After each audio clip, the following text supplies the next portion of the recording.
রমজান আসতে আর বেশি দিন বাকি নেই। বাজারে নিত্যপণ্যের আমদানি নাকি বাড়ছে, সরবরাহও বাড়বে, এমনটাই বলছে খবর। কিন্তু প্রশ্ন হলো, এই আমদানি কি সত্যিই রোজার পুরো মাসের চাহিদা মেটাতে যথেষ্ট? সরকার শুল্ক ছাড় দিয়েছে, কিন্তু এর সুবিধাটা কি আদৌ ভোক্তারা পাচ্ছে? বড় শিল্প গ্রুপগুলোর আমদানি কমে যাওয়ার পর বাজারে কি সংকট তৈরি হয়েছে, নাকি নতুন ব্যবসায়ীরা সেই ঘাটতি পূরণ করছে? আর সবচেয়ে বড় প্রশ্ন, আমদানি ব্যয় ৭৪% বেড়ে গেলেও কেন দামের কোনো পরিবর্তন নেই? অন্যদিকে বাংলাদেশের রাজনীতি এখন এক অস্থির সময় পার করছে। সরকার পরিবর্তনের পর থেকেই নতুন রাজনৈতিক শক্তি গঠনের জল্পনা তুঙ্গে। আর তারই কেন্দ্রে ৩ উপদেষ্টা আসিফ মাহমুদ, নাহিদ ইসলাম ও মাহফুজ আলম। তাহলে সত্যিই কি তারা পদত্যাগ করছেন? নতুন এই দল কি বিএনপির প্রতিদ্বন্দ্বী, নাকি অন্য কোনো খেলা চলছে? স্বাগতম প্রেস 20 বাংলার নতুন একটি আয়োজন খবরের ২০ দিকে।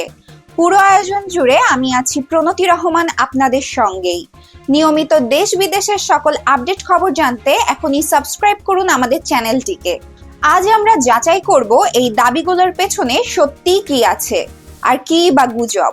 আসলে আমদানি কতটা বেড়েছে? সরকারি হিসেব বলছে জানুয়ারিতে ৩ লাখ টন সয়াবিন ও পাম তেল আমদানি হয়েছে। এমনকি সয়াবিন তেলের কাঁচামালও এসেছে প্রায় ৩ লাখ টন। চিনির ক্ষেত্রেও একই চিত্র। শুধু জানুয়ারিতেই আমদানি হয়েছে ১,৩৫,০০০ টন অপরিশোধিত চিনি।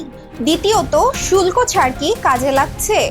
সরকার ভোজ্য তেল, চিনি, খেজুর, ডাল সহ নিত্য প্রয়োজনীয় পণ্যে শুল্ক ছাড় দিয়েছে। ফলে প্রতি কেজিতে ৩০ টাকা থেকে ১২২ টাকা পর্যন্ত কর কমেছে। কিন্তু প্রশ্ন হলো, বাজারে কি দামে কোনো পরিবর্তন আদৌ এসেছে? বিশ্লেষকরা বলছেন পাইকারি বাজারে দামের হেরফের হলেও খুচরা বাজারে তেমন কোনো পরিবর্তন নেই। তৃতীয় দিক হলো বড় শিল্প গ্রুপ বনাম আমদানিকারক।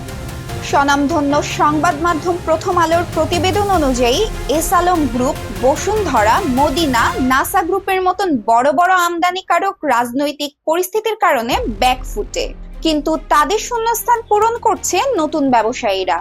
চট্টগ্রামের স্মাইল ফুড প্রোডাক্টস জানুয়ারিতে ১২ কোটি ডলারের পণ্য এনেছে।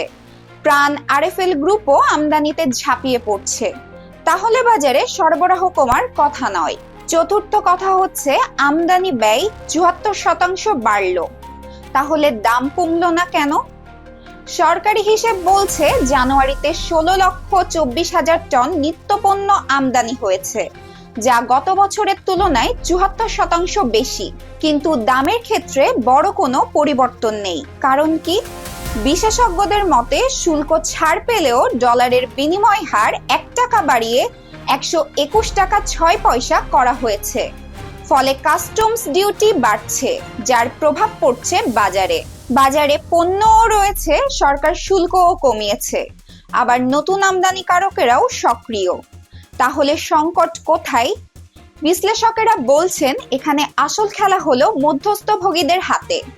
পাইকারি ও খুচরা বাজারের দামের পার্থক্যই দেখিয়ে দিচ্ছে সাধারণ মানুষ ঠিক কতটুকু সুবিধা পাচ্ছে। সুতরাং বাজারের সরবরাহ ঠিক আছে, তবে দামের উপর নজরদারি বাড়াতে হবে। সরকারের উচিত নিয়মিত তদারকি করা, যাতে ভোক্তারা সত্যিকারের সুবিধা পান। উপদেষ্টারা নাকি পদত্যাগ করছেন। গত কয়েক সপ্তাহ ধরে এই একটি কথাই শোনা যাচ্ছে। ৩ উপদেষ্টা সরকারের দায়িত্ব ছেড়ে নতুন রাজনৈতিক দলে যোগ দিচ্ছেন, বিশেষ করে তথ্য ও সম্প্রচার উপদেষ্টা মোহাম্মদ নাহিদ ইসলাম, যাকে নতুন দলের সম্ভাব্য মুখ হিসেবে দেখা হচ্ছে। তবে কি উপদেষ্টারা সরকারি সুবিধা নিয়ে রাজনৈতিক দল গঠন করছেন? এ বিষয়ে সরাসরি বক্তব্য দিয়েছেন যুব ও ক্রীড়া মন্ত্রণালয়ের উপদেষ্টা আসিফ মাহমুদ সজীব ভুইয়া। তিনি বলেছেন, উপদেষ্টারা যদি রাজনীতি করে তবে তারা সরকারের পথ ছেড়েই করবে। অন্যদিকে ছাত্রদের আন্দোলন থেকে উঠে আসা নেতারা বলেছেন এটি তাদের গণতান্ত্রিক অধিকার। তাহলে কি তারা সরকার ছাড়ার সিদ্ধান্ত নিয়েছেন? আমাদের অনুসন্ধানে জানা গিয়েছে এই ৩ উপদেষ্টার মধ্যে অন্তত একজন ফেব্রুয়ারির মধ্যেই পদত্যাগ করতে পারেন। তবে এটি নিশ্চিত নয় যে তারা সবাই একসঙ্গে দল ছাড়বেন কিনা। এরপরের প্রশ্নটি হলো, নতুন দলের আসল পরিকল্পনা কি? আমাদের তথ্য অনুযায়ী নতুন দলের মূল লক্ষ্য সরাসরি বিএনপি বা আওয়ামী লীগের বিরুদ্ধে অবস্থান না নেওয়া, বরং দুর্নীতি, চাঁদাবাজি, দখলদারিত্ব ও সিন্ডিকেটের বিরুদ্ধে অবস্থান নেওয়া। জাতীয় নাগরিক কমিটির আহ্বায়ক নাসির উদ্দিন পাটোয়ারি জানিয়েছে, নতুন দলের নাম এবং নেতৃত্ব নিয়ে আলোচনা চলছে। তিনি বলেন, যদি ছাত্র নেতারা উপদেষ্টার পদ ছেড়ে আসতে চান তাহলে তাদের স্বাগত জানানো হবে। প্রথম সারির সংবাদ মাধ্যম প্রথম আলোর প্রতিবেদন অনুযায়ী বিএনপি বলছে, সরকারি উপদেষ্টারা রাষ্ট্রীয় সুবিধা নিয়ে দল গঠনে সক্রিয়, যা অন্তর্বর্তী সরকারের নিরপেক্ষতাকে প্রশ্নবিদ্ধ করছে। বিএনপি মহাসচিব মির্জা ফখরুল ইসলাম আলমগীর এক সাক্ষাৎকারে বলেন, সরকার যদি উপদেষ্টাদের নিয়ে রাজনৈতিক দল গঠনের সুযোগ দেয় তাহলে এটা আর নিরপেক্ষ সরকার থাকবে না।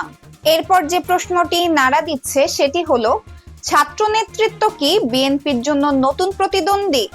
বিএনপি দ্রুত নির্বাচনে যেতে চায়, কিন্তু ছাত্র নেতৃত্ব বলছে আগে রাজনৈতিক সংস্কার দরকার। বিভিন্ন বিশ্লেষণের উৎস থেকে দেখা যাচ্ছে এই দল সরাসরি বিএনপি বিরোধিতা করবে না, বরং জনগণের মধ্যে জনপ্রিয়তা তৈরি করে নিজেদের জায়গা পাকা করতে চাইবে। হয়তো ছাত্র দলটি বিএনপির কিছু নেতা ও সমর্থকদের নিজেদের পক্ষে টানার চেষ্টা করবে। বিএনপির শক্ত ঘাঁটিগুলোতে এই দল ভোট বিভাজনের ভূমিকা নিতে পারে। 3 উপদেষ্টার মধ্যে অন্তত একজন পদত্যাগ করতে পারেন।